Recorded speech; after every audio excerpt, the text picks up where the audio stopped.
जय हिंद प्यारे साथियों। आशा करता हूं कि आप अच्छे होंगे और मन लगा के पढ़ रहे होंगे। मैं मिस्टर कुमार स्वागत करता हूं आपका आपके अपने एजुकेशन बायर सिविल सर्विसेज यूट्यूब चैनल में। स्टूडेंट्स, अगर आप वीडियो पर पहली बार आए हैं आपके अपने एजुकेशन बायर परिवार में, तो आपका तहे दिल से स्वागत है। चैनल को सब्सक्राइब कर लीजिएगा। क्यों कर लीजिएगा सर सब्सक्राइब? इसका भी एक रीज़न है, क्योंकि एजुकेशन बायर आपके लिए एक नई शुरुआत करने जा रहा है। हमने कई ऐसी सीरीज चला के रखी हैं, उसमें एक और हम ऐड ऑन कर रहे हैं पॉलिटी के। आप देखोगे 1000 कितने सर, 1000 प्लस एमसीक्यू। जी हाँ, आपने सही सुना, 1000 प्लस एमसीक्यू हम पॉलिटी के आपसे डिस्कस करने का प्रयास करेंगे। यहाँ पर इस क्लासेस के माध्यम से न केवल हम एमसीक्यू के बेस पर आपसे न केवल इसका क्वेश्चन आंसर डिस्कस करते हैं, बल्कि हम एमसीक्यू के बेस पर आपका रिवीजन करने का भी प्रयास करते हैं। आई होप आपने पहले से रिवीजन किया होगा, और नहीं भी किया है तो नो टेंशन, आप मेरे ऊपर छोड़ दीजिएगा। मैं पूर्ण रूप से क्लासेस के माध्यम से आपकी चीज़ें कंठस्थ करा दूंगा। बस एक बार ये इस क्लास की बाध्यता है, आपने एक बार आवश्यक रूप से पॉलिटी पढ़ी हो। उसके बाद में आपने कब पढ़ी है कब नहीं पढ़ी है नोबडी नोज, बट आपको इस क्लासेस के माध्यम से बहुत बेनिफिट होने वाला है, क्योंकि कहीं पर भी आपको 1100 प्लस क्वेश्चन नहीं मिलेंगे, स्पेशली पॉलिटी के विद रिवीजन के साथ में। ना मैं केवल आंसर देखता हूं, बल्कि आपका अप्रोच भी बिल्डअप करने का प्रयास करता हूं। जी हां, आपने सही सुना, मैं एक अप्रोच भी आपका बिल्डअप करने का प्रयास करता हूं। स्क्रीन पर आपको ये जो सामने चित्र दिख रहा है, ये आप देखोगे, ये आपको भारत का संविधान का चित्र दिख रहा है। ये भारत का संविधान है सर, कॉन्स्टिट्यूशन ऑफ इंडिया है। इसके साथ साथ आप देखोगे एक और मैंने यहाँ पर फोटो लगाई हुई है। आपको ये जो सजा हुआ आपको कॉन्स्टिट्यूशन की इमेज दिख रही है, आई होप आपको ये विजिबल हो रही होगी, आपको साफ साफ ये इमेज दिख रही होगी। यहाँ पर डॉक्टर अंबेडकर, राजेंद्र प्रसाद, नेहरू जी और कई ऐसे व्यक्तियों का यहाँ पर चित्रित रेखांकित किया गया है। इट्स क्लियर या नो? तो इस तरीके से आप देख रहे हैं संविधान। संविधान को हम पूर्ण रूप से समझेंगे और इसके एमसीक्यू के बेस पर आपका रिवीजन करेंगे। अगर आप चैनल पर पहली बार आए हैं, पुनः आपसे बोल रहा हूं, चैनल को सब्सक्राइब कर लीजिएगा, वीडियो को लाइक कर दीजिएगा और कमेंट्स करना मत भूलिएगा। उसके साथ साथ स्टूडेंट्स, एक और मैं आपसे बात कहूँगा, यहाँ पर न केवल मैं आंसर बताता हूँ, बल्कि आपसे भी आंसर पूछा जाता है। साथ ही साथ आपकी भी और ज़्यादा कहीं ना कहीं माइंड को तैयार करने का प्रयास किया जाता है। तो चलिए पहले क्वेश्चन की तरफ बढ़ते हैं। पहला क्वेश्चन देखते हैं। क्वेश्चन को जानने से पहले क्वेश्चन हमने कहाँ से लिया है ये भी आपको पता होना चाहिए। क्वेश्चन हमने लिया है सर पॉलिटी एंड इंट्रोडक्शन से। हम देखेंगे पहले जितने भी क्वेश्चन होंगे, आई डोंट नो, मुझे नहीं पता है कितने क्वेश्चन हैं, बट इतने क्वेश्चन हैं, आपका समथिंग 1 से 1.5 घंटा इसमें जाएगा ही जाएगा। और ध्यान रखना, ये 1 से 1.5 घंटा नहीं जाएगा, आप यहाँ से बहुत कुछ सीखेंगे और बहुत कुछ लेकर के जाएंगे। यहाँ पर आपको एक मार्गदर्शन मिलेगा, एक गाइडेंस भी मिलेगा, ठीक है, और अच्छे से चीज़ों को हम कवर करेंगे। चलिएगा, तो सबसे पहले इंट्रोडक्शन से हम चीज़ें देखेंगे। मैं मिस्टर कुमार, आइए पहला क्वेश्चन के साथ बढ़ते हैं आगे। देखिए सर, पहला क्वेश्चन आपकी स्क्रीन पर आपको देखने के लिए मिल रहा है। ये क्वेश्चन किसी ना किसी परीक्षा में, चाहे वो यूपीएससी हो, स्टेट पीसीएस हो, या यूपीएससी के द्वारा कंडक्ट कराई गई परीक्षाएं जिसमें सीडीएस, एनडीए, सीएफईएफ और इन सब के अलावा अदर कॉम्पिटिटिव एग्जाम में भी जो स्टेट पीसीएस के होते हैं वहाँ से क्वेश्चन लिए गए हैं। चलिएगा, पहला क्वेश्चन देखते हैं। क्वेश्चन है आपका, संसदीय लोकतंत्र वह है जहाँ, सर जो पार्लियामेंट डेमोक्रेसी क्या होती है, 3 स्टेटमेंट दे के रखे हैं। मैं आपको कुछ यहाँ पर बता दूं कि जितने अधिक स्टेटमेंट होते हैं स्टूडेंट्स, इतने वो इजी क्वेश्चन हो जाता है। आप कह रहेंगे सर पागल क्यों बना रहे हैं, वो क्वेश्चन बड़ा हो जाता है। मैं कहता हूँ बिल्कुल क्वेश्चन बड़ा होता है, आई एम एग्री, बट आप मेरी बात को भी एग्री करें कि जब आप एलिमेंट मेथड लगाते हैं, एग्जामिनर ने क्वेश्चन बड़ा बनाया है, लेंदी बनाया है, और आपको स्टेटमेंट 4 या 5 दे दिए, तो ध्यान रखना उसमें या तो 4-5 सारे ही सही होते हैं या फिर उसमें 2-3 सही होते हैं। बस हमारा दृष्टिकोण, और वो दृष्टिकोण मैं आपका डेवलप कर दूँगा, ठीक है। आइए पहला क्वेश्चन देखते हैं। संसदीय लोकतंत्र वह है जहाँ, वीडियो को पोस्ट कर सकते हैं या मेरे साथ भी क्वेश्चन को सोल्व कर सकते हैं। देखिए क्या है पहला स्टेटमेंट, 3 है। पहला, जन सहभागिता और संभ्रांत वर्ग के शासन के बीच संतुलन होता है। दूसरा, सरकार जनता के प्रति नहीं बल्कि निर्वाचित प्रतिनिधियों के प्रति उत्तरदायी होती है। तीसरा, सांसदों को अपने निर्वाचकों की ओर से विचार और कार्य करने का उत्तरदायित्व प्रयोजित किया जाता है। नीचे दिए कूट का प्रयोग कर सही उत्तर चुनिए। ऑप्शन नंबर ए केवल 1 और 3, बी केवल 2 और 3, सी केवल 1 और 3, डी केवल 2। वीडियो को पॉज करें और करेक्ट आंसर बताने का प्रयास करें। अब कैसे बताओगे आप? कमेंट्स में इसका आंसर बताओगे, ठीक है? कमेंट्स में आंसर इसका बताओगे। तो स्टूडेंट्स आइए देखते हैं इसका राइट आंसर क्या हो जाएगा। देखिए, इसका जो करेक्ट आंसर है वो तीनों बातें यहाँ पर ठीक हैं सर, मतलब कि इसका आंसर ए हो जाएगा। ठीक है, क्या हो जाएगा? ए आंसर हो जाएगा। पहला स्टेटमेंट क्यों सही है सर संसदीय लोकतंत्र को लेकर के? क्योंकि आप देखोगे जन सहभागिता और संभ्रांत वर्ग के बीच में संतुलन लाता है। कैसे?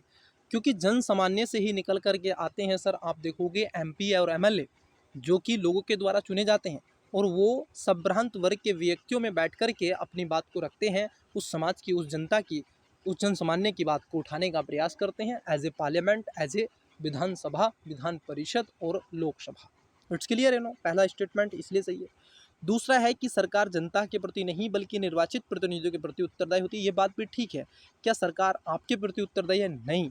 सरकार किसके प्रति उत्तरदायी है? जो लोकसभा में आपने चुनकर के भेजा, आपके यहाँ का जो सांसद है, विधानसभा में भेजा जो आपके यहाँ का जो विधायक है, उसके प्रति उत्तरदायी है। वो क्वेश्चन पूछता है कि महोदय XYZ स्थान पर आपने आज तक झांसी में ये क्यों नहीं किया, आज तक आपने भोपाल में ये क्यों नहीं किया, आज तक आपने राजस्थान के किसी जिले में ये क्यों नहीं किया। तो उस डिस्ट्रिक्ट का जो भी होता है तो वो यहाँ पर उठाने का प्रयास करता है।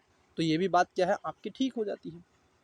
तीसरा स्टेटमेंट है सांसदों को अपने निर्वाचक प्रतिनिधियों, मतलब आप देखो निर्वाचकों की ओर से विचार कार्य करने का उत्तरदायित्व प्रयोजित होता है। ये बात ठीक है। तो इसके आप देखोगे राइट आंसर ऑप्शन नंबर क्या हो जाता है? आपका ए आंसर हो जाएगा। तीनों स्टेटमेंट ठीक है। चलिए अगला क्वेश्चन की तरफ बढ़ते हैं। अगला क्वेश्चन है आपका, अब यहाँ पर आप कहेंगे सर ये आपने पता नहीं क्या करके रखा। देखिए सर, ये क्वेश्चन जब मैं सोल्व कर रहा था, पढ़ रहा था अपने स्तर पर, ठीक है, तो उस समय क्या था, मैंने इस बात पर ध्यान नहीं दिया कि मेरे हाथ में पेंसिल है कि पेन है, बट निकला वो पेन और मैं डूब गया क्वेश्चन को पढ़ते पढ़ते। तो ऐसे कई क्वेश्चन आपको मिलेंगे, बट मैं हूँ, आप इस बात से ध्यान रहें, एग्री करें कि मैं आपको पढ़ के दूंगा, आपको बताऊंगा कि क्वेश्चन क्या पूछ रहा है, आपको क्या इसका आंसर बताना है। देखिए क्वेश्चन है दूसरा, और ये कह रहे हैं निम्नलिखित में से कौन सी एक अध्यक्षात्मक या प्रेसिडेंशियल स्वरूप की सरकार की विशेषता है। क्योंकि ये जरूरी था ये क्वेश्चन लाना। जैसे संसदीय सरकार आपको पता चला, वैसे आपको ये भी तो पता चले कि प्रेसिडेंशियल या फिर अध्यक्षात्मक जो शासन व्यवस्था होती है जैसे अमेरिका, तो वो क्या है। ऑप्शन नंबर ए, राष्ट्रपति विधायी निकाय का हिस्सा नहीं होता। बी, यह विधायी और कार्यपालिका कृत्यों को पृथक नहीं करता। सी, राष्ट्रपति सामूहिक उत्तरदायित्व के सिद्धांत का पालन करता है। और डी, राष्ट्रपति की पदावधि विधानमंडल पर निर्भर करती है। बताइएगा वीडियो को पोस्ट करके करेक्ट आंसर क्या हो जाएगा। देखिए सर, इसका जो राइट आंसर होगा वो राइट आंसर होगा ऑप्शन नंबर ए, मतलब कि राष्ट्रपति विधायी निकाय का हिस्सा नहीं होता है। ये बात एकदम क्या है, सत्य हो जाती है। क्योंकि आप सभी जानते हैं जब राष्ट्रपति जो आप देखोगे अध्यात्मक शासन होता है तो राष्ट्रपति प्रतीकात्मक राष्ट्रीय अध्यक्ष नहीं, वास्तविक अध्यक्ष होता है। जहाँ पर संसदीय शासन, जैसे भारत की और अमेरिका की दो चीज़ें हम आपको बता दें यहाँ पर, एक हम ले लेते हैं इंडिया का कॉन्सेप्ट, एक ले लेते हैं हम अमेरिका। यहाँ पर मान लीजिए IND लिख लेते हैं और यहाँ पर USA लिख लेते हैं। क्लियर? भारत में है पार्लियामेंट शासन और यहाँ पर है प्रेसिडेंशियल शासन।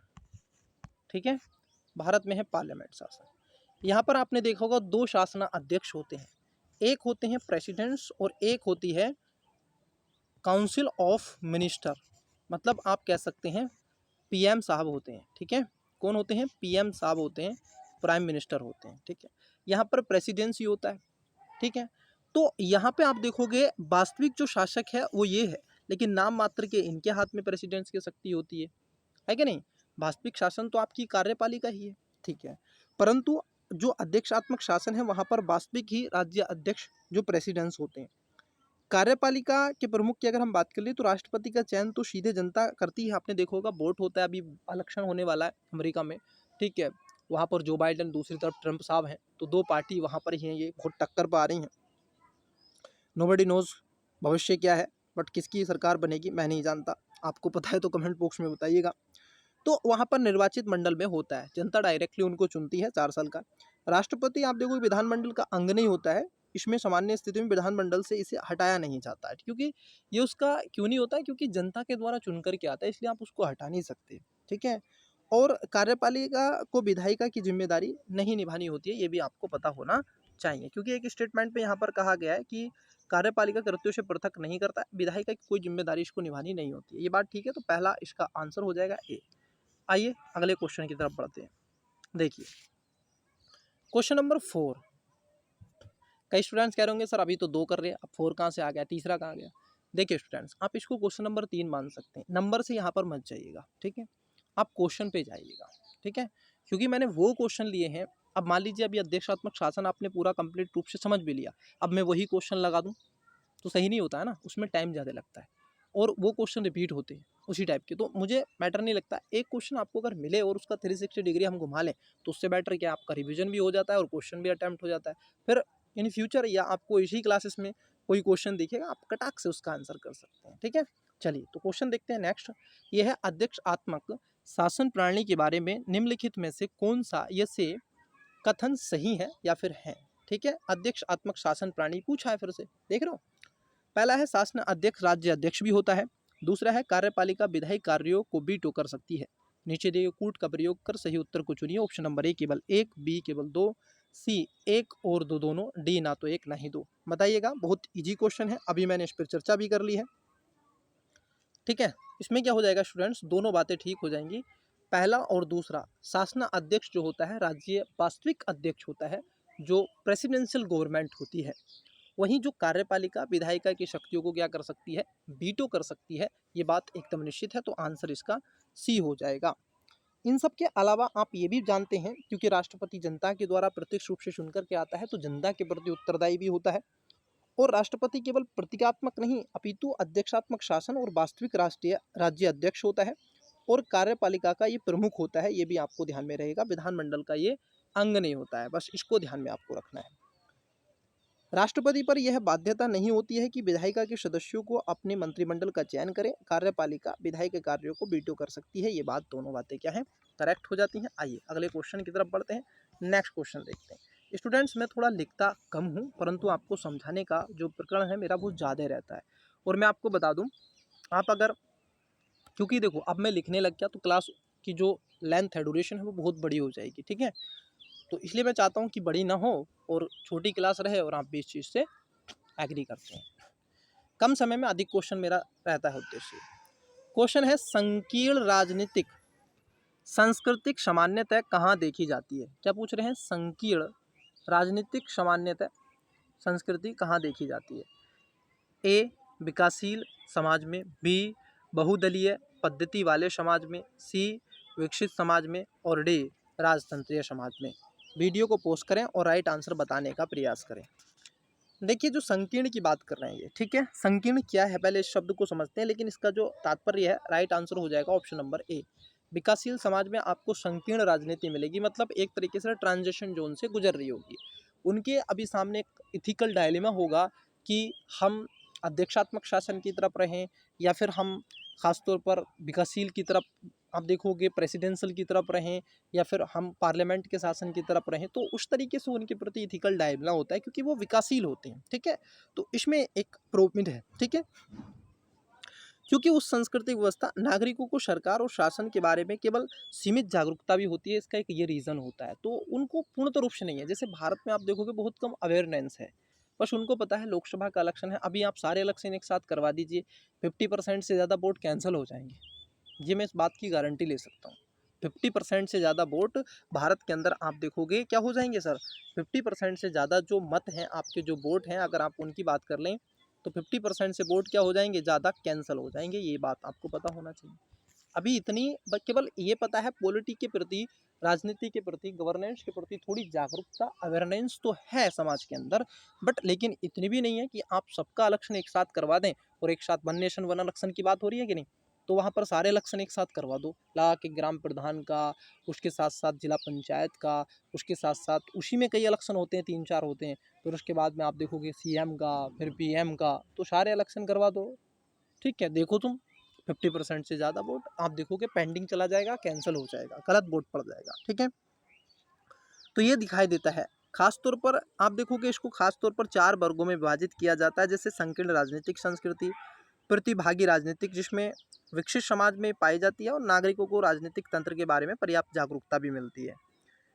विषयक राजनीतिक संस्कृति में, ठीक है, और राजनीतिक उप संस्कृति जिसमें जब राजनीतिक व्यवस्था तेजी से बदल जाती है तो उसके अनुरूप ही बदलने की प्रयास करते हैं। तो संकीर्ण कहाँ पर है? विकासशील देशों में आपको मिलेगी, विकसित देशों में नहीं है, वहाँ पर चीज़ें एकदम से क्या है, विषयक राजनीतिक होती है। चलिए अगला क्वेश्चन देखते हैं। देखिए क्वेश्चन है आपका संवैधानिक शासन। संवैधानिक शासन के बारे में पूछ रहा है। संवैधानिक शासन के बारे में निम्नलिखित कथनों पर विचार कीजिए। 4 स्टेटमेंट है, जैसे मैं अभी बोल रहा था पहले क्वेश्चन पे कि जितने अधिक स्टेटमेंट उतने अधिक इजी क्वेश्चन। पहला है यह सीमित शासन का एक रूप है। दूसरा है ऐसा शासन जहां संविधान लोक प्राधिकार का आधार है। तीसरा ऐसा शासन जहां सम्राट राज्य का औपचारिक अध्यक्ष है। चौथा है ऐसा शासन जहां सदैव सार्वभौमिक वयस्क मताधिकार होता है। ठीक है, उपयुक्त कथनों में से कौन सा ये से सही है या फिर है? ऑप्शन नंबर ए केवल 1 और 2, बी केवल 2 और 4, सी केवल 1, 2 और 4, डी केवल 1 और 3। वीडियो को पॉज करें या फिर मेरे साथ करेक्ट आंसर बताने का प्रयास करें जिसमें आप कंफर्टेबल हों। देखिए सर, आइए एलिमेंट मेथड यूज करते हैं।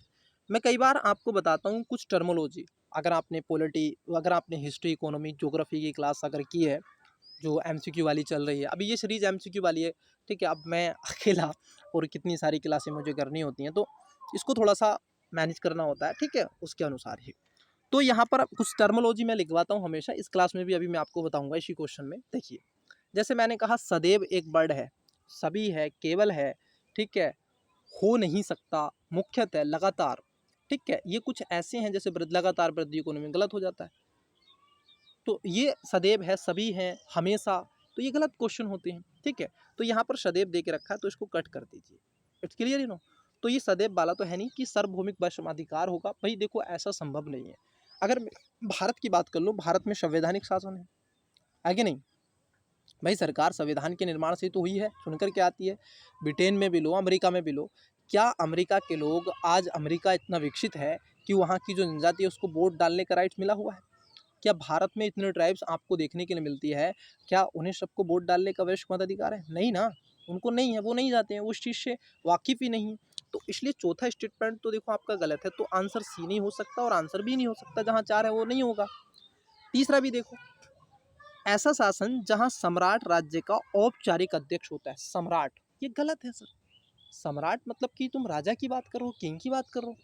संवैधानिक शासन में कहाँ से राजनीतिक पद्धति आ जाएगी सर? वंशावली कहाँ से आ जाएगी सर? तो यहाँ पर सम्राट राज्य, समझ रहे हो? तो ये भी आपका तीसरा गलत है। पॉलिटी में हिस्ट्री का स्टेटमेंट डाल दिए, तो आप देखोगे आपका तीसरा भी स्टेटमेंट गलत है। तो इसलिए आप क्या बचा? ए, केवल 1 और 2 इसमें राइट है कि यह सीमित शासन होता है, लिमिटेड गवर्नमेंट होती है, और ऐसा शासन जहाँ संवैधानिक लोक प्राधिकार का आधार होता है। ये बात एकदम ठीक है। लिमिटेड गवर्नमेंट पर लेकर के मैं आपको बता दूं, यूपीएससी ने इस स्टेटमेंट पे, केवल इस स्टेटमेंट पर चेक कर लेगा। आई थिंक अगर मैं गलत हूँ तो मुझे नोट डाउन कीजिएगा। लगभग आप देखोगे 2 से 3 क्वेश्चन अब तक, कितने? 2 से 3 क्वेश्चन पिछले आप देखोगे 3 से 4 सालों में पूछ लिए हैं, लगभग 5 सालों में।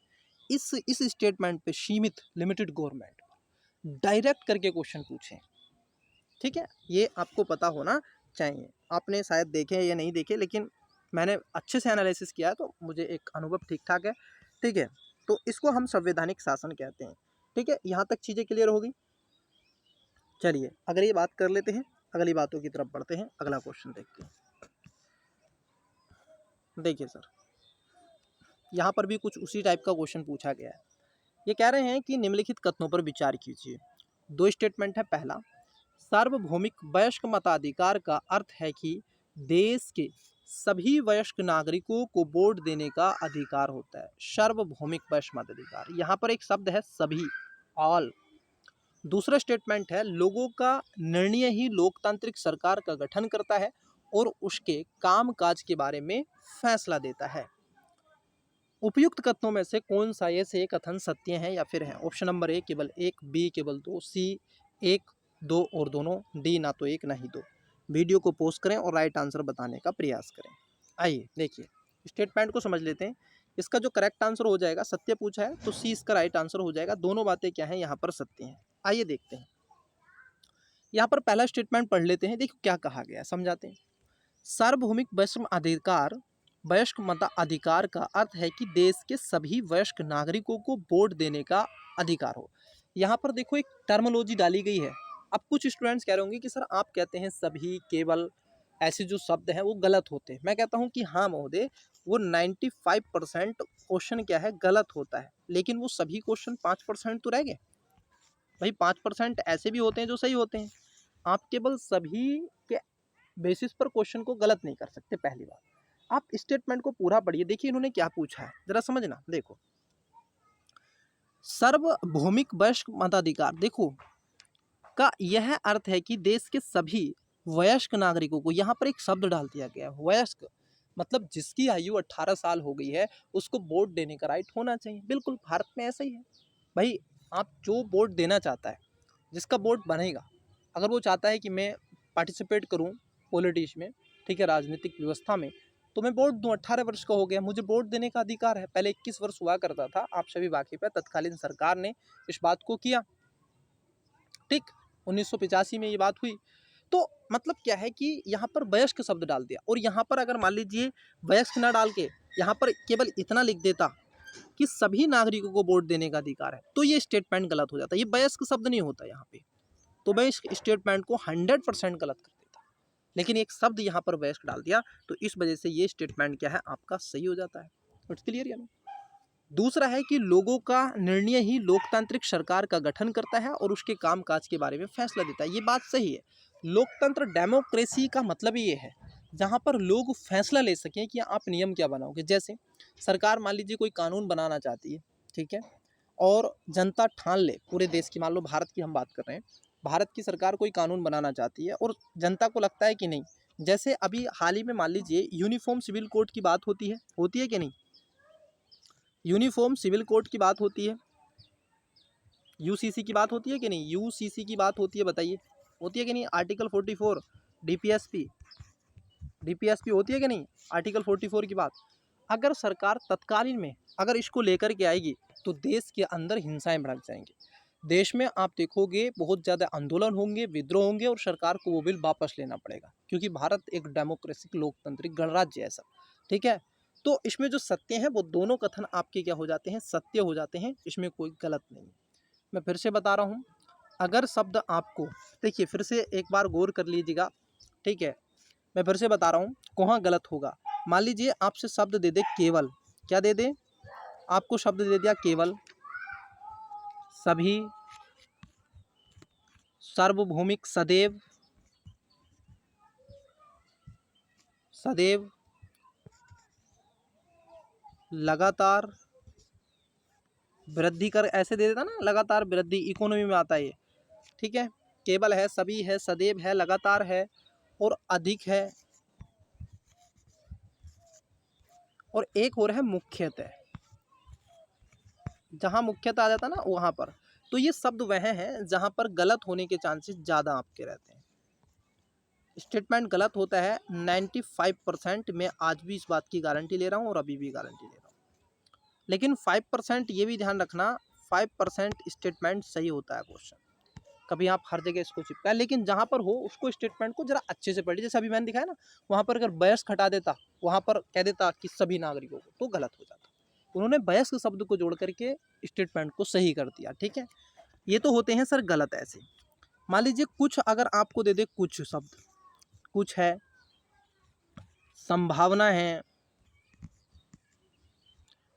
और उसके साथ में हो सकता है, अगर कुछ ऐसे वर्ड आपको मिल रहे हैं तो जान लीजिएगा वो 95% आंसर क्या है, राइट होगा। मतलब कि आप देखोगे वो आंसर सही होगा, इस बात को ध्यान में रखिए। इट्स क्लियर या नो? चलिए सर अगले क्वेश्चन की तरफ बढ़ते हैं। नेक्स्ट क्वेश्चन देखते हैं। देखिए इसमें भी 4 स्टेटमेंट दे के रखे हैं और बहुत बढ़िया क्वेश्चन आपसे पूछ लिया। आइए देख लेते हैं। देखिए क्या है, एलिमेंट मेथड भी लगाएंगे, जितना हो सकता है क्वेश्चन को समझाएंगे। ये कह रहे हैं क्वेश्चन में, भारत की राज्य व्यवस्था के संदर्भ में निम्नलिखित कथनों पर विचार कीजिए। इन्होंने डायरेक्ट भारत की राज्य व्यवस्था को इंडिकेट करके क्वेश्चन पूछ लिया है और आपसे जानना चाहते हैं 4 स्टेटमेंट देकर के। पहला ये कह रहे हैं, राष्ट्रपति राष्ट्रीय अध्यक्ष होता है और औपचारिक रूप से देश का सबसे बड़ा अधिकारी भी होता है। दूसरा, प्रधानमंत्री सरकार का प्रमुख होता है और सरकार की ओर से अधिकांश अधिकारों का इस्तेमाल वही करता है।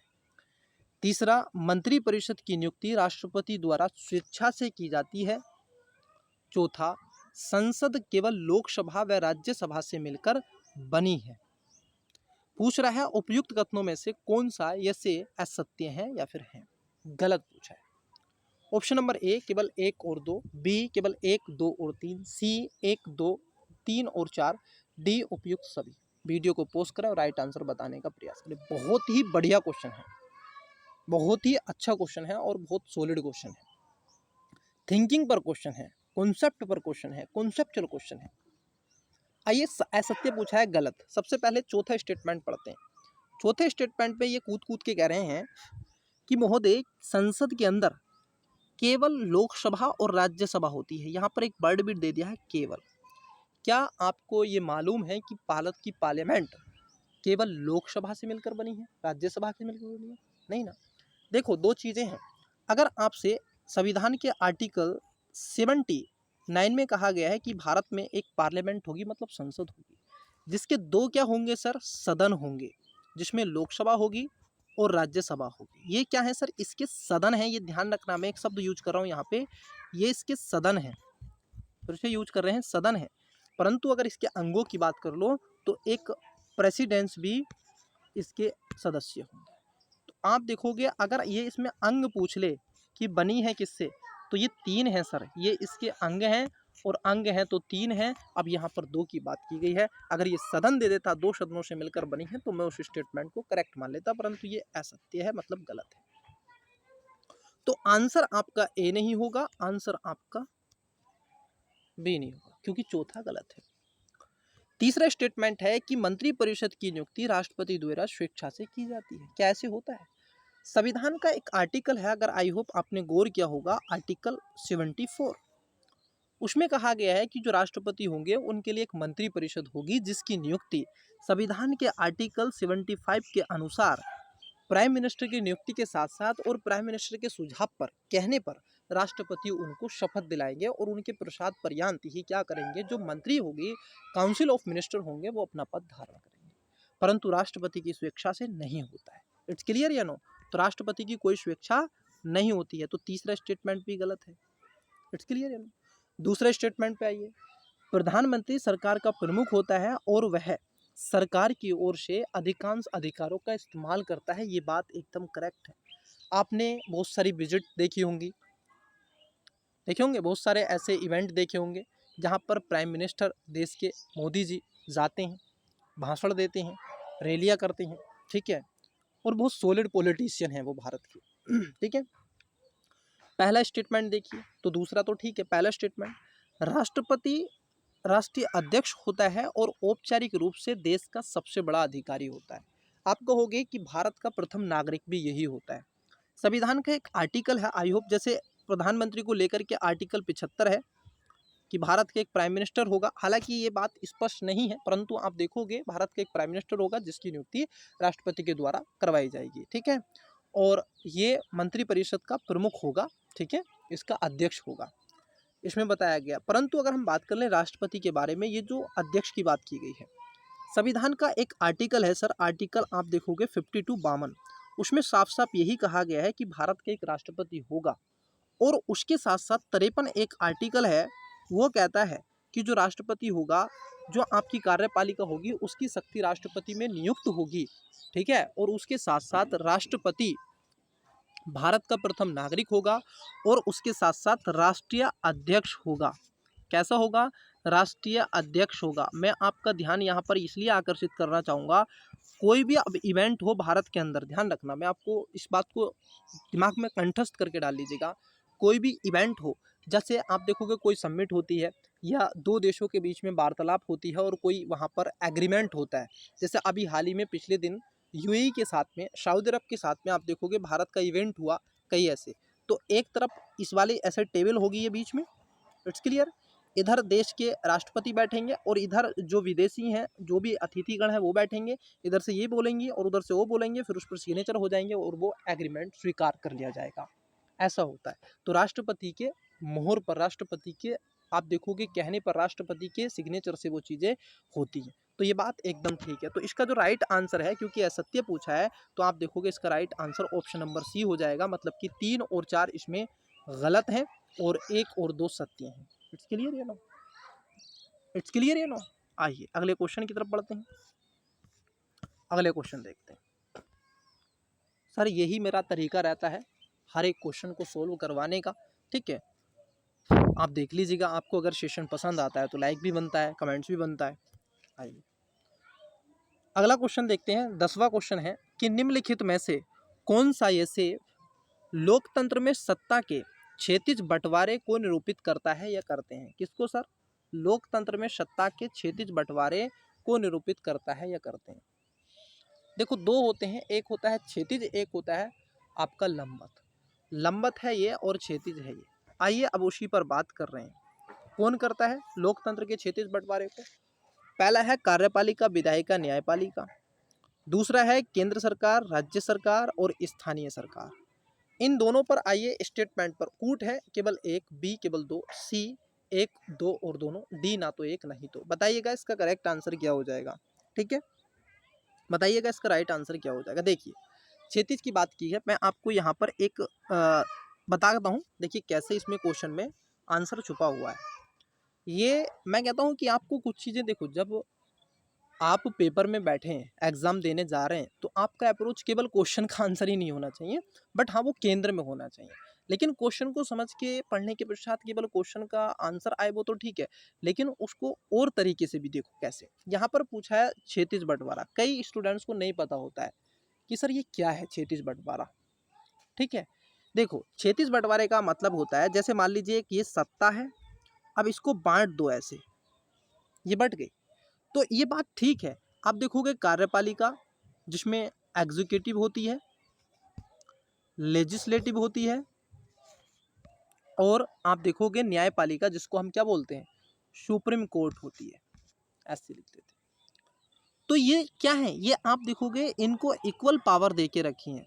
अगर किसी वजह से, कार्यपालिका का मतलब है कार्य करना, विधायिका का मतलब है जो लेजिस्लेटिव विधान बनाना, और न्यायपालिका का मतलब है कि उसकी जांच करना वो सही है कि गलत है। इट्स क्लियर है नो? तो पहला वाला स्टेटमेंट बिल्कुल एकदम ठीक है, और संविधान के आर्टिकल 50 में इस बात को साफ साफ रखा गया है, शक्तियों के separation of power, division of power, जिसमें कार्यपालिका और न्यायपालिका की शक्ति बात करता है डीपीएस की। तो पहला वाला स्टेटमेंट एकदम करेक्ट है। पर दूसरा स्टेटमेंट की बात कर लें, क्या ये क्षैतिज बंटवारे की बात करता है? तो ये इस बंटवारे की बात करता है, मतलब कि लंबत पिरामिड बंटवारे की बात करता है। देखो यहाँ पर होगी सेंट्रल गवर्नमेंट, कौन सी गवर्नमेंट होगी? सेंट्रल गवर्नमेंट होगी। यहाँ पर होगी स्टेट गवर्नमेंट, और यहाँ पर होगी स्थानीय गवर्नमेंट, मतलब कि लोकल गवर्नमेंट हम कह सकते हैं। क्लियर? अब आप बताइएगा ये कैसा शासन हो गया सर? लंबत शासन हो गया, ठीक। क्या ये क्षैतिज आपको दिख रहा है? नहीं ना, लंबत शासन हो गया। तो इसलिए दूसरा स्टेटमेंट गलत है, पहला स्टेटमेंट ठीक है। Right answer option number A हो जाएगा। इट्स क्लियर या नो? चलिए अगले क्वेश्चन की तरफ बढ़ते हैं। यहाँ तक आई होप आपको चीजें एकदम क्लियर होगी होंगी, ठीक है। ऊर्ध्वाधर प्रकृति का होता है, ठीक है, ये ध्यान में रखना। क्षैतिज ना होकर के ऊर्ध्वाधर प्रतीका है, ये ऊर्ध्वाधर बोलते हैं इसको, ऐसे लंबत वाले को। इट्स क्लियर या नो? आइए शक्ति संतुलन का पहला वाला स्टेटमेंट था। अगले क्वेश्चन की तरफ बढ़ते हैं। देखिए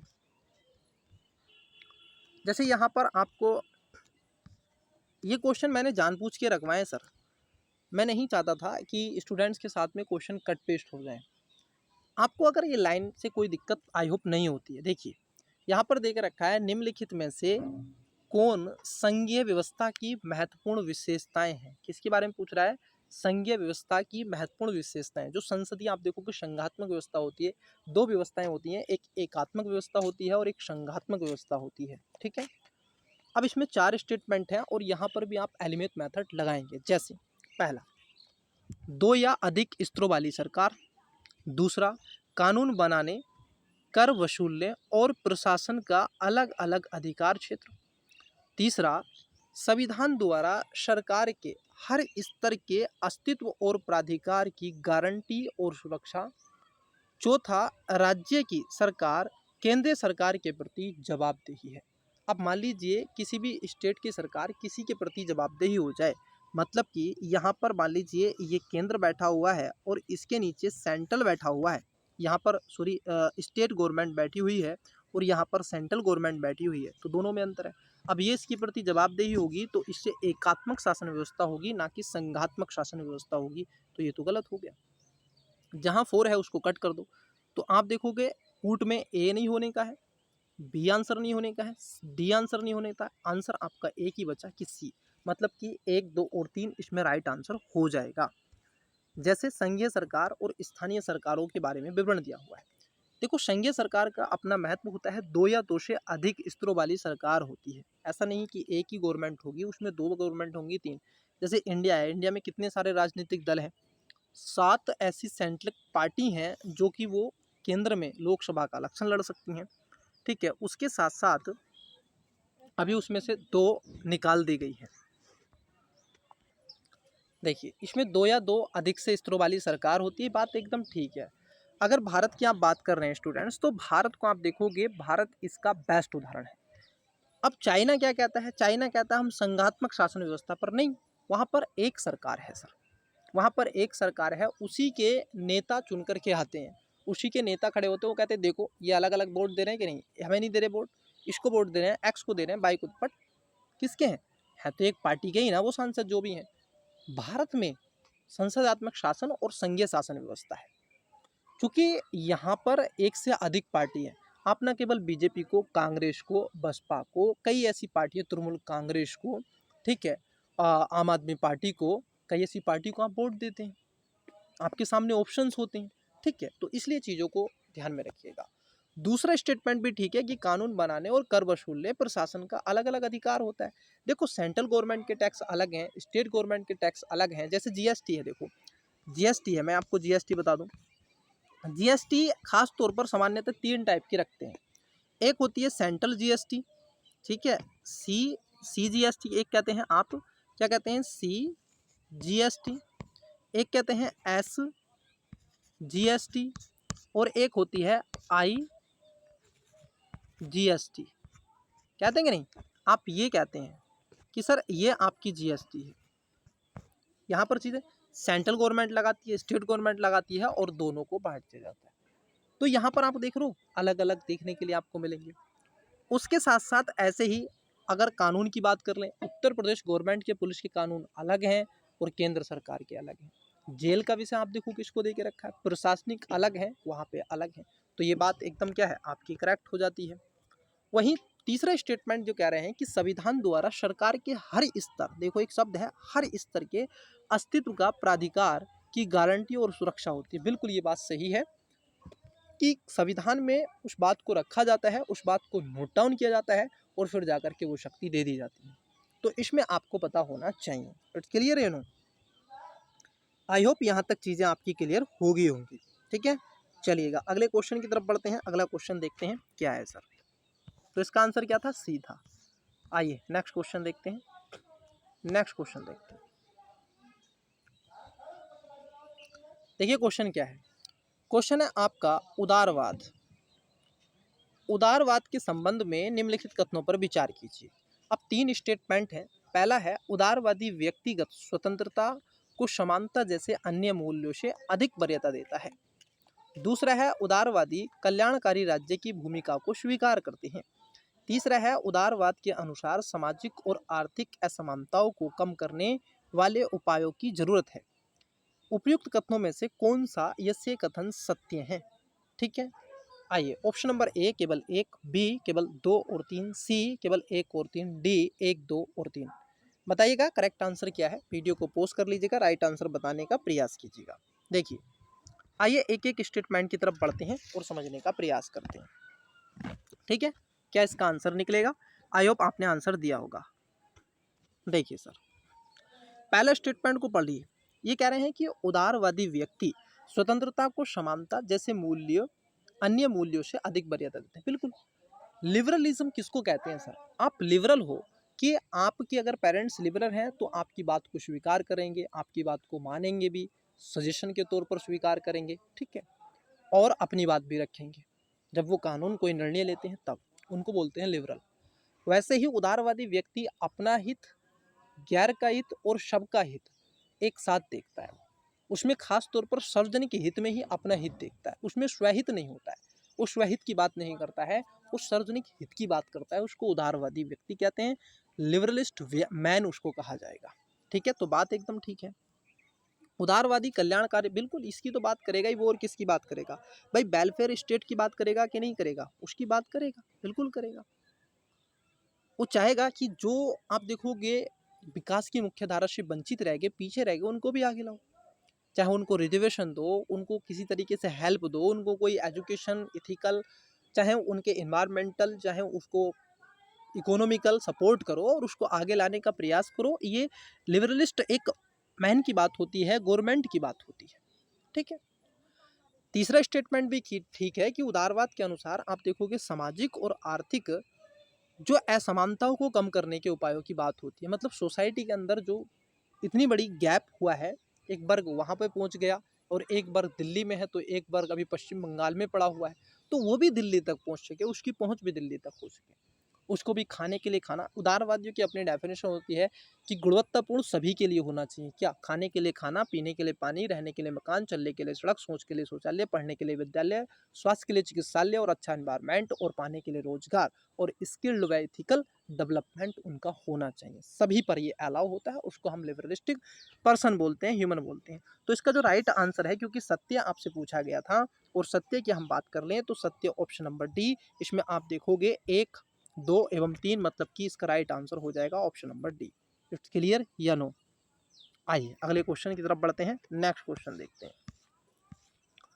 ये जो क्लास है खासतौर पर इसमें टर्मोलॉजी पर क्वेश्चन ज़्यादा आपसे पूछे जा रहे हैं सर, और आजकल ऐसे ही क्वेश्चन बनने की आप देखोगे, ज़्यादातर ऐसे ही क्वेश्चन बनने की उम्मीद रहती है।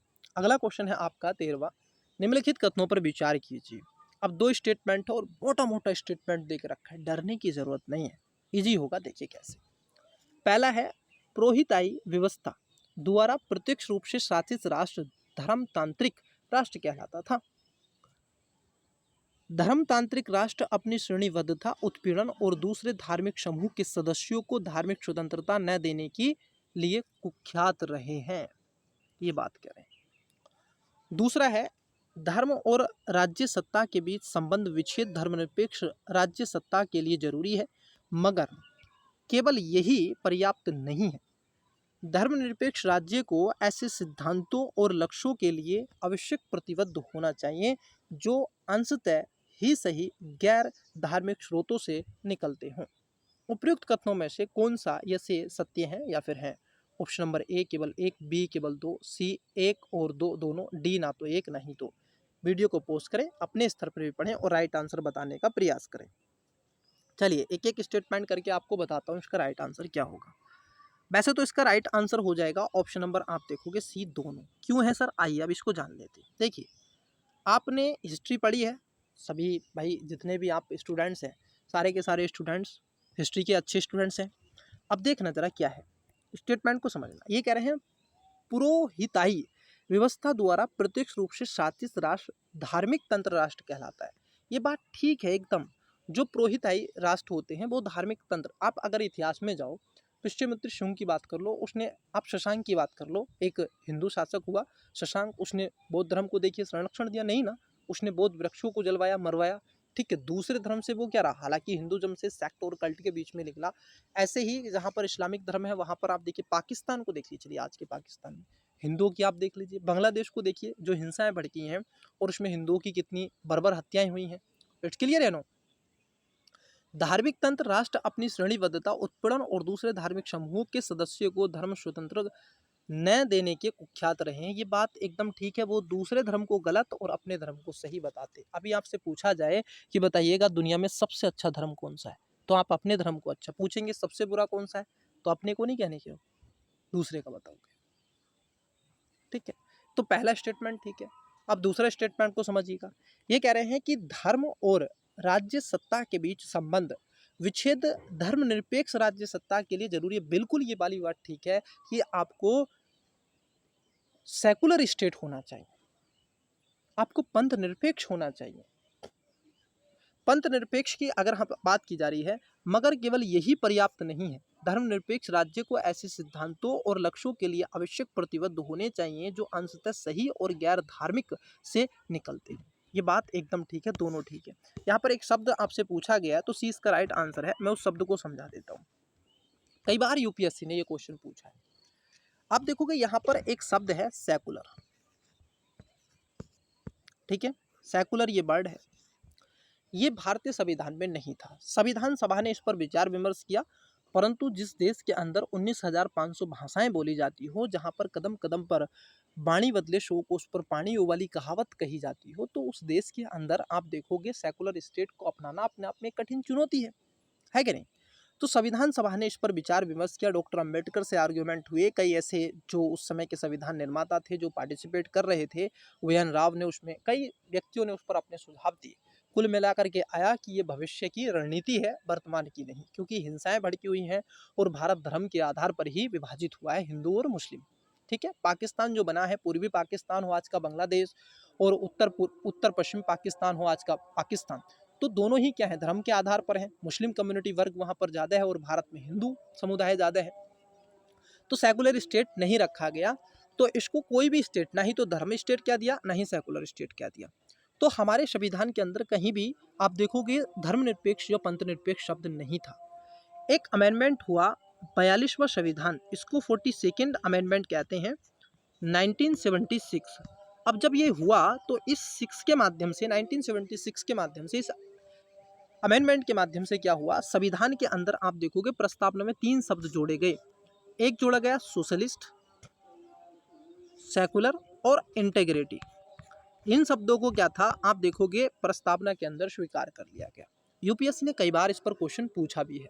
प्रीलिम्स में क्वेश्चन बना है, 2023 का मेंस उठा लीजिए उसमें क्वेश्चन बना है, 2024 का उठा लीजिए उसमें क्वेश्चन बना है। इसी से रिलेटेड अमेरिका और इसको ऐसे कंडक्ट करके तो क्वेश्चन लगातार बनता है। ठीक है, इससे रिलेटेड करके क्वेश्चन बना है। ठीक है, धर्मनिरपेक्ष करके मैं दिखा दूंगा, हालांकि आप मैंने करवाया भी, और सेकेंड पेपर आप देख लीजिएगा, यहीं पर आपको मिल जाएगा। ठीक है, आप जाएंगे तो सबसे सटीक विश्लेषण जो करवाया गया है वो मैंने ही करवाया है। ठीक है, तो उसको आप देख सकते हैं। तो यहाँ पर इसको नहीं रखा गया, बट पूछा गया क्वेश्चन। तो सेकुलर स्टेट पर 2023 वाला जो पेपर हुआ था, आप देखोगे वो जीएस पेपर नंबर 2 में ये क्वेश्चन आया। और कहाँ से पूछा सर, फ्रांस के साथ में इंडिया को कंपेयर करके वहाँ के सेकुलरिज्म और भारत के सेकुलर से क्वेश्चन पूछा गया। और देखो भारत में क्या है, भारत में स्वतंत्रता सबको है, हर एक धर्म को है। आपको हर एक धर्म को अपना गीत गा सकते हैं। आर्टिकल 25 से 28 पढ़ते हैं कि नहीं, है कि नहीं बताओ, 14 पढ़ते हैं कि नहीं, 15 पढ़ते हैं, सबके है, लिया कि नहीं। उसके साथ साथ आप देखोगे भारत में क्या है, पॉजिटिव सेकुलर है। 2 तरीके का सेकुलरिज्म होता है सर, 2 तरीके का होता है। एक होता है पॉजिटिव, तो एक होता है निगेटिव। निगेटिव है कि आप स्टेट इधर हो गया, स्टेट इधर हो गया और रिलीजन इधर हो गया, दोनों में अंतर हो गया। दोनों ने, एक ने मुंह इधर कर लिया अपना और एक ने मुंह इधर कर लिया। अब यहाँ पर पीठ आ गई, मतलब तुम कुछ करो, तुम कुछ करो, हम कुछ नहीं कहेंगे। भारत में ऐसा नहीं है, भारत में पॉजिटिव है।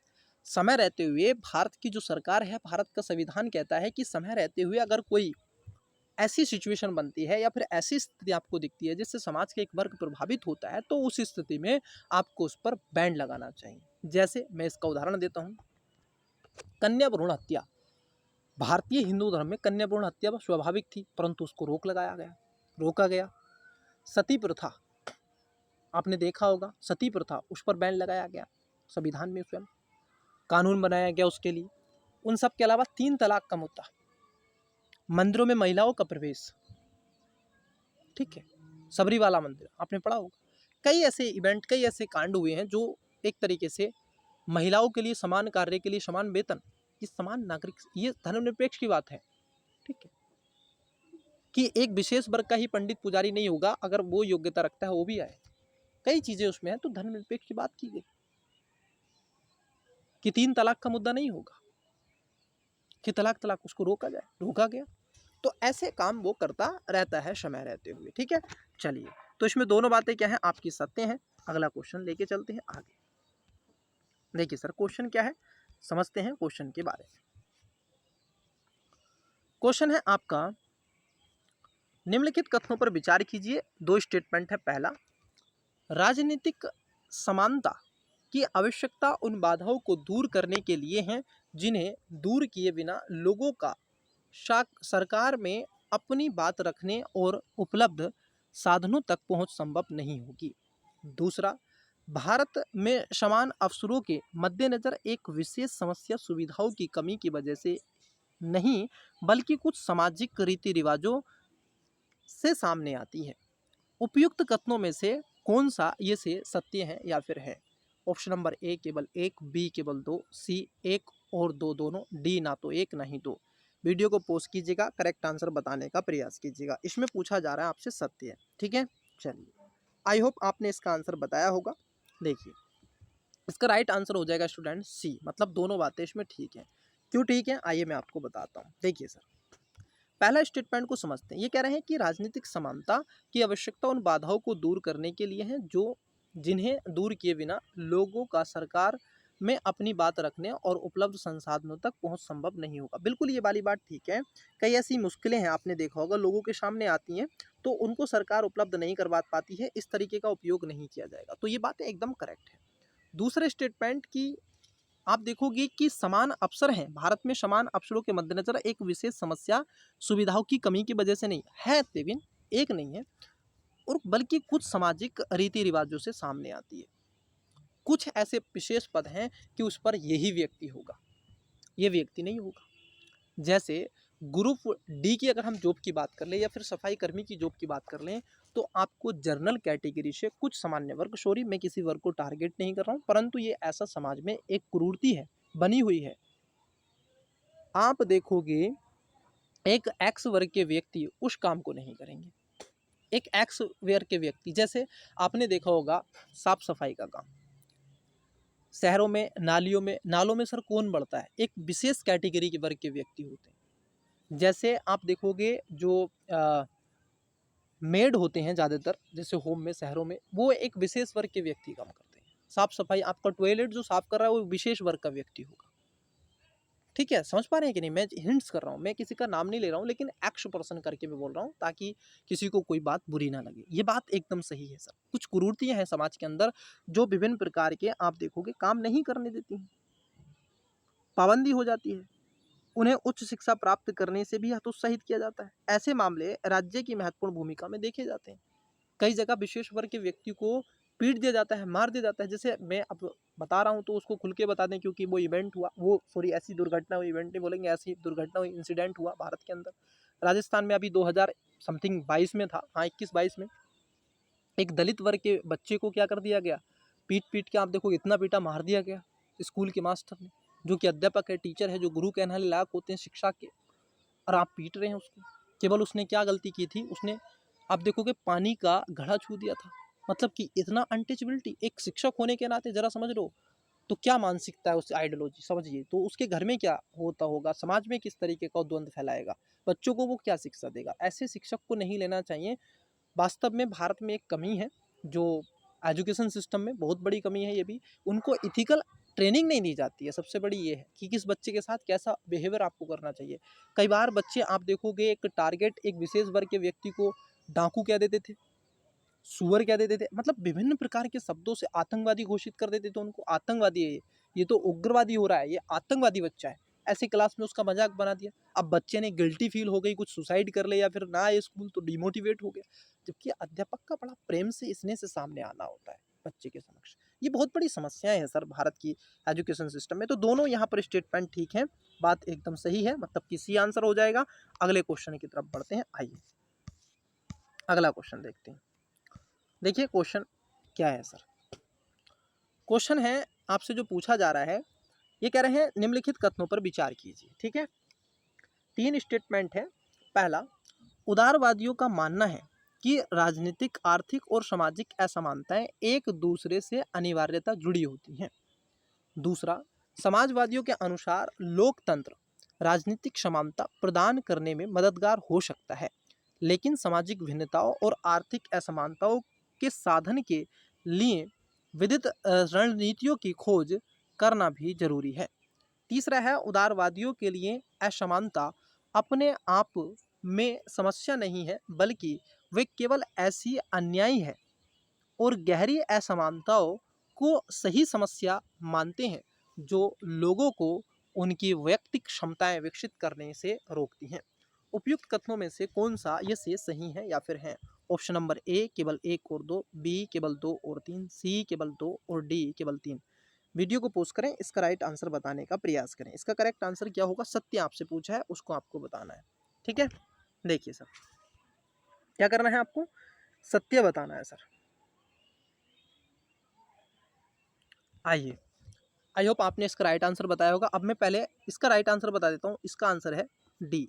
अब देखिए क्यों पहला गलत है और क्यों दूसरा गलत है। मैं थोड़ा जूम कर लेता हूँ ताकि इसको अच्छे से पढ़ सकूँ आपके समक्ष और भी बेटर से समझा सकूँ। देखिए पहला स्टेटमेंट कहता है कि उदारवादियों का मानना है, ये जो डेफिनेशन दे रहे हैं कि उदारवादियों का ये बात माननी है, वो कह रहे हैं कि राजनीतिक, आर्थिक और सामाजिक असमानताएं एक दूसरे से अनिवार्यतः जुड़ी होती, ये बात कह रहे हैं कि उदारवादी। दूसरे में कह रहे हैं समाजवादियों के अनुसार, ये समाजवादी कह रहे हैं सर लोकतांत्रिक राजनीतिक समानता प्रदान करने में मददगार हो सकती है, लेकिन सामाजिक भिन्नताओं और आर्थिक असमानताओं के समाधान के लिए विधिक रणनीतियों की खोज करना भी जरूरी है। यहाँ पर क्या कर दिया गया स्टूडेंट्स, स्टेटमेंट का उल्टा कर दिया गया। जो उदारवादी डेफिनेशन है वो दूसरे में दे दी और समाजवादी डेफिनेशन पहले में दे दी। बस इसका यही कंट्रोडक्शन इसमें करा गया है और कुछ नहीं करा गया है। बस ये समाजवादी कहते हैं ऐसे राजनीतिक, आर्थिक और सामाजिक असमानताएं एक दूसरे से अनिवार्यता जुड़ी होती हैं। सामाजिक व्यवस्था क्या है, मेरा सोशोलॉजी ऑप्शनल भी रहा और मैंने आप देखोगे पोस्ट ग्रेजुएट भी सोशोलॉजी से किया, तो मुझे ठीक ठाक इस चीज़ की नॉलेज भी है, अच्छे से मैंने कवर भी किया है। ठीक है, तो जो सामाजिक व्यवस्था है, सामाजिक व्यवस्था क्या है सर? विभिन्न समाज के आप देखोगे तत्वों से मिलकर बनी हुई एक व्यवस्था है, जिसमें कौन से सामाजिक तत्व हैं? राजनीतिक, आर्थिक, सामाजिक। ठीक है, ये सब क्या है? सामाजिक, सांस्कृतिक, राजनीतिक, आर्थिक, ये सारे तत्वों से मिलकर की तो बना हुआ समाज है। सारे तत्व और सभी इसके लिए प्रकारकारी होते हैं, उदारवादी होते हैं, दुष्प्रकारकारी होते हैं। तो कार्ल मार्क्स कहता है, दुर्खिम अलग कहते हैं, ठीक है, पार्सन्स अलग कहते हैं, मैक्स वेबर अलग कहता है। तो ये सब थिंक कर रहे हैं। खैर वो मेरा विषय नहीं है यहाँ पर बताने का, वो अलग का विषय है, वो सब मेंस है या ऑप्शनल की क्लासेस है। कभी इन फ्यूचर रहेगा समय तो कभी आपको पढ़ाएंगे बड़े अच्छे से। ठीक है, सोशोलॉजी जैसे स्टूडेंट्स को पढ़ना होगा बहुत एकदम बेहतर वे में। ठीक है, इस बात का मैं ऐसा आश्वासन दिला दूंगा कि आपने अगर एक बार सोशोलॉजी पढ़ लिया या जो भी सब्जेक्ट जो मैं पढ़ा रहा हूँ, यहाँ तक कि एमसीक्यू भी मैं आपसे कवर कर रहा हूँ, आपको ये कैसा लग रहा है, मुझे इसका फीडबैक मिलना शुरू हो गया स्टूडेंट से। ठीक है, कमेंट जरूर करिएगा स्टूडेंट, आपको क्लास कैसी लगती है। एक मूक दर्शक बन के आप मत देखिए क्लास। ठीक है, आप इसको बताइए कि सर इसमें ये कमी या फिर ऐसा कुछ और हो सकता है, तो वो भी बताने का आपका सुझाव एक्सेप्टेबल किया जाएगा, होगा तो माना जाएगा। अगर उसके वास्तव में उस लेवल का सुझाव होगा तो आवश्यक माना जाएगा। नहीं तो जैसा मैं देखता हूँ जो कमेंट्स होते हैं वो बड़े ही विचलित कमेंट होते हैं, तो उस पर क्या ही बात कर सकते हैं। तीसरा स्टेटमेंट एकदम ठीक है, तो राइट आंसर हो जाएगा ऑप्शन नंबर डी। आइए अगले क्वेश्चन की तरफ बढ़ते हैं, नेक्स्ट क्वेश्चन देखते हैं। चलिए देखिए, क्वेश्चन है आपका निम्नलिखित कथनों पर विचार कीजिए। ठीक है, 2 स्टेटमेंट है। पहला, भारतीय संविधान सरकार को लोक हितकारी कार्य करने हेतु प्राधिकार प्रदान करता है। क्या संविधान इस बात की व्याख्या करता है? दूसरा है, समाज की आकांक्षाओं व उनके लक्ष्यों की अभिव्यक्ति को सुनिश्चित करने का दायित्व सरकार का होता है। उपयुक्त कथनों में से कौन सा ऐसे सत्य है या फिर है? ऑप्शन नंबर ए केवल 1, बी केवल 2, सी 1 और 2 दोनों, डी ना तो 1 ना ही 2। वीडियो को पोस्ट करें और राइट आंसर बताने का प्रयास करें। इसका करेक्ट आंसर क्या हो जाएगा बताइएगा स्टूडेंट्स, ठीक है, बताइएगा करेक्ट आंसर क्या होगा। आप देखोगे इसमें दोनों बातें ठीक है, मतलब पहला और दूसरा ठीक है, मतलब कि सी आंसर हो जाएगा। चलिए पहला स्टेटमेंट देखते हैं। ये कह रहे हैं कि संविधान सरकार, आप देखोगे भारतीय जो संविधान है सरकार को लोक हितकारी कार्य करने हेतु अधिकार प्रदान करता है, मतलब वेलफेयर स्टेट कहाँ पर करता है। संविधान का पार्ट नंबर आप देखोगे 4, DPSP direct principle state policy, part number आप पढ़ते हैं, पार्ट पीटी लिख दिया मैंने, 4 में ये दे के रखा है। और उसमें चाहे आर्टिकल आप 39 पढ़ लो, चाहे आप 38 पढ़ लो, ठीक है। उसके साथ साथ आप चाहें तो 40-41 पढ़ लो, 40 में पंचायत है, तो इसको आप पढ़ें तो यहाँ पर ज़्यादा बेटर है, ठीक है। और उसके साथ साथ आप चाहें तो 45 पढ़ लो, चाहे तो आर्टिकल 43 पढ़ लो। ऐसे कई आर्टिकल हैं, अगर आप जिसको पढ़ेंगे तो वहाँ पर वेलफेयर स्टेट की बात की गई है। 2011 में आप देखोगे एक अमेंडमेंट हुआ, 97वां संविधान संशोधन 2011, जिसके माध्यम से आर्टिकल 43 भी जोड़ा गया और इसमें रखा गया कि सहकारी सोसाइटी समितियों का गठन किया जाएगा, ठीक है। तो ये क्या है, सब वेलफेयर स्टेट की बात करते हैं, तो लोक हितकारी मतलब कल्याणकारी की बात करते हैं। पहला स्टेटमेंट इसलिए सही है। दूसरा स्टेटमेंट क्यों सही है, क्योंकि सामाजिक आकांक्षाओं, जो समाज की ज़रूरतें हैं, नीड है, ठीक है, उनके लक्ष्यों को अभिव्यक्ति को सुनिश्चित करने का दायित्व किसका होता है, सरकार का। अब वो जो काम कौन करती है, सरकार ही तो करती है स्टूडेंट।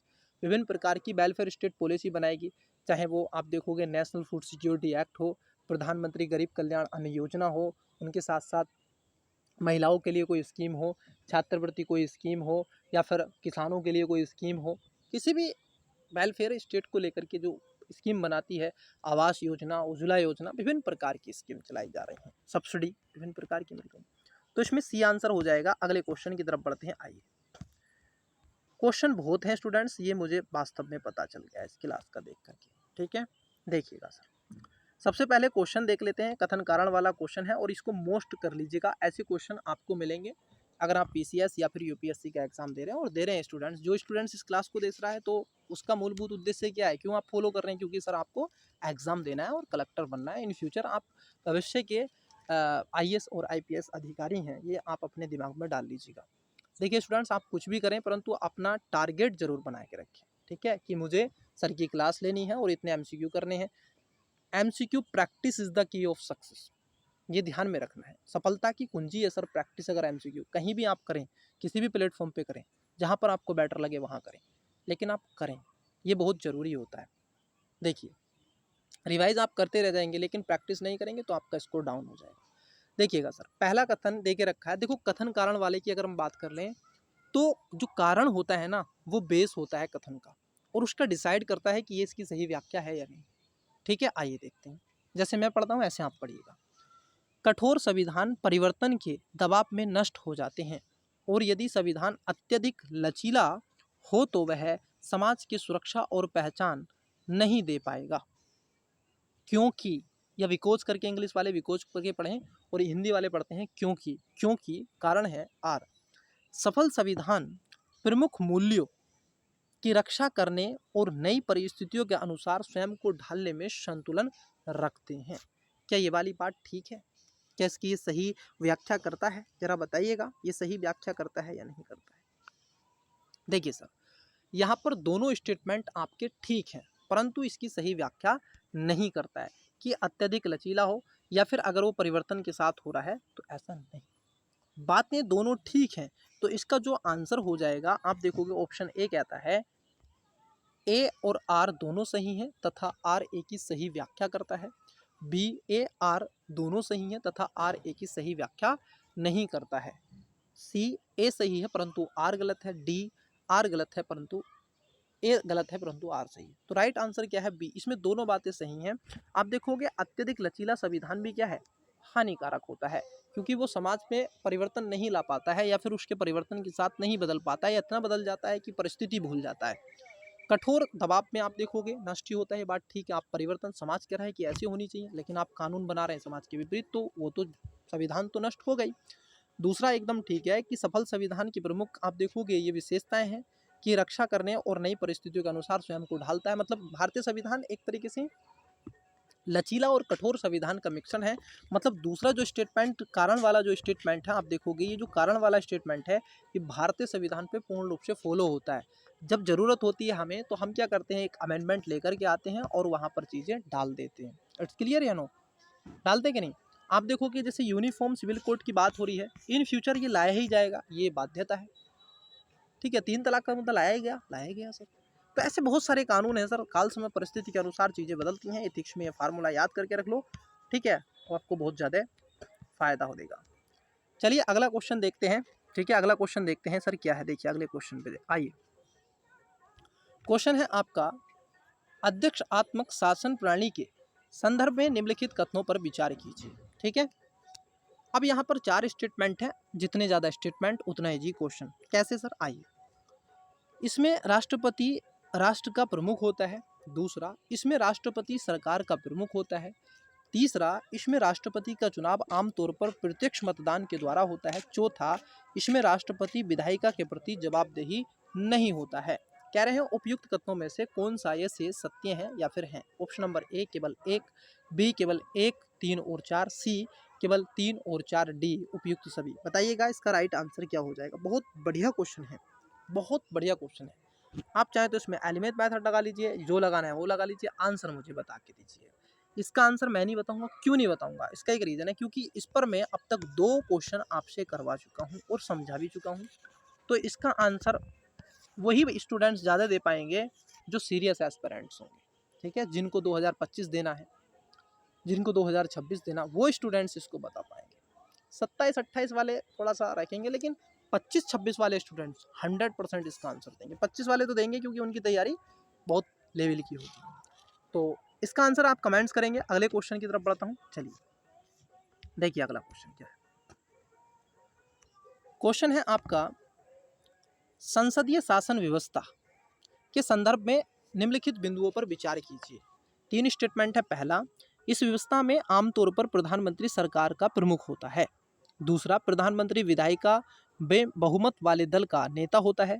तीसरा, इस व्यवस्था में देश के प्रमुख के रूप में राजा या राष्ट्रपति कोई भी हो सकता है।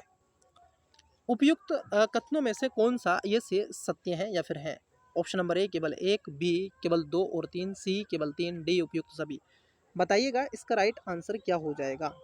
ठीक है, देखिए कई स्टूडेंट्स इसका गलत आंसर देंगे, ये इसमें बाध्यता है। इसके अंदर कुछ इस तरीके से खुरापाती कही गई है। ठीक है, स्टेटमेंट को ऐसे घुमाया गया है, तो उसमें गलत स्टूडेंट्स देंगे ही देंगे आंसर। खैर आइए मैं समझा देता हूँ।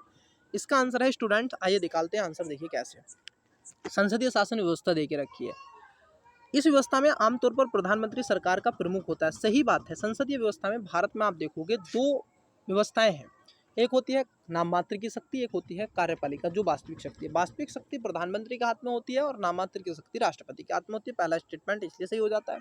संसदीय शासन व्यवस्था, और ये शब्द यूनिवर्स है, ध्यान रखना है। संसद शासन व्यवस्था ये केवल भारत की संसदीय शासन व्यवस्था की बात नहीं कर रहा है, ये विश्व की संसदीय शासन व्यवस्था, जहाँ जहाँ पर पार्लियामेंट्री सिस्टम है जिस कंट्री में, उसकी भी बात कर रहा है। तो पहला सही है।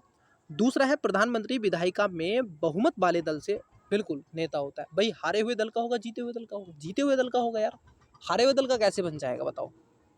फिर जीते हुए दल का क्या बनेगा? तो दूसरा भी ठीक है। तीसरे स्टेटमेंट पे कई बच्चों के हाथ पांव फूल गए होंगे तीसरे स्टेटमेंट पे, और उन्होंने क्या करा होगा कि तीसरा गलत है। तो आंसर क्या होगा? उन्होंने तीसरा गलत मान के आपका बी नहीं होने का है, सी नहीं होने का, डी नहीं होने का, ए। तो ये गलत है स्टूडेंट्स। क्यों? देखिए समझाता हूँ आपको। यह है कि इस व्यवस्था में देश के प्रमुख के रूप में राजा या राष्ट्रपति कोई भी हो सकता है। ये बात एकदम ठीक है। भारत में आप देखोगे तो भारत में राष्ट्रपति होता है, प्रेसिडेंट्स है इंडिया के अंदर। लेकिन आप देखोगे राजा किंग की बात कर लें, इंग्लैंड को देखिएगा आप जब इंग्लैंड की बात करते हैं वहाँ पे किंग है और वहाँ के वो प्रमुख होते हैं। विक्टोरिया की डेथ हुई थी 23 में, 22 में हुई थी, तो अब तो वहाँ पर अंतिम थी शायद वो। उनके पश्चात अभी नया कोई बना है, I don't know, I am not sure, but बनेगा जो भी है, या फिर जो व्यवस्था वो करेंगे उनके अनुसार वो स्थिति है। लेकिन राजा भी हो सकता है। ठीक है, तो इसलिए तीनों स्टेटमेंट क्या है स्टूडेंट्स? सही है, मतलब कि डी इसका करेक्ट आंसर हो जाएगा। आइए अगले क्वेश्चन की तरफ बढ़ते हैं। नेक्स्ट क्वेश्चन देखते हैं। देखिए क्वेश्चन है आपका, संसदीय व्यवस्था के संदर्भ में निम्नलिखित कथनों पर विचार कीजिए। दो स्टेटमेंट है। पहला, इसमें संसद को अपना संचालन खुद करने तथा अपने सदस्यों का व्यवहार नियंत्रित करने की शक्ति है। दूसरा, इसमें विधायिका को विशेषाधिकार के हनन का दोषी पाए जाने पर अपने सदस्यों को दंडित करने का अधिकार नहीं है। उपयुक्त कथनों में से कौन सा ये से सही है या फिर है? ऑप्शन नंबर ए केवल एक, बी केवल दो, सी एक, दो और दोनों, डी ना तो एक नहीं दो। अब देखो, अगर एक एक स्टेटमेंट को आप समझे तो शायद इसका आंसर आप निकाल पाएंगे। चलिए आइए समझते हैं संसदीय शासन व्यवस्था के बारे में। ठीक है, क्योंकि संसदीय शासन व्यवस्था पर क्वेश्चन पूछा गया है तो इसको हमें जान लेना है। देखिएगा सर, ये कह रहे हैं कि इसमें संसद को अपना संचालन खुद करने तथा अपने सदस्यों का व्यवहार नियंत्रित करने की शक्ति होती है। ये बात एकदम ठीक है। संविधान में आप देखोगे, जैसे भारतीय संसदीय व्यवस्था की बात कर लें तो वहाँ पर चाहे वो 98 आर्टिकल हो, 95 आर्टिकल हो, 108 आर्टिकल हो, ऐसे कई आर्टिकल हैं जो संसदीय शासन व्यवस्था को रेखांकित करते हैं। स्पीकर महोदय को शक्ति दी गई रखी है कि जिसको चाहो आप अगर ज़्यादा खुरापाती करो तो निकालो, दल बदल में बाहर निकालो, नियंत्रित करो सारी चीज़ें। ठीक है, संचालन करो। ठीक है, सारी चीज़ें होती हैं। दूसरा है कि इसमें विधायिका को विशेषाधिकार के हनन का दोषी पाए जाने पर अपने सदस्यों को दंडित करने का अधिकार नहीं होता। सर होता है, कौन बोला नहीं होता? होता है, बिल्कुल होता है। और कभी भी अभी तक तो भारत इस बात में, भारत की संसद कभी भी न्यायाधीश आप देखोगे सुप्रीम कोर्ट में या फिर जुडिशरी व्यवस्था के अंदर तब्दील नहीं हुई है। अभी हाल ही में बीते दिन कुछ आप देखो 2000 समथिंग 22 में 21-22 में उत्तर प्रदेश की जो विधानसभा है वो जुडिशरी के रूप में तब्दील हो गई थी। तो स्टूडेंट्स, ऑप्शन नंबर इसका ए आंसर हो जाएगा। दूसरा इसमें गलत है, तो मतलब सी और बी इसका आंसर नहीं होगा। करेक्ट आंसर इसका ए होगा। आज की क्लासेस में इतना ही रहने देते हैं, मिलते हैं कल की क्लास में। तब तक के लिए मन लगा के पढ़ते रहिएगा। Best of luck, bye.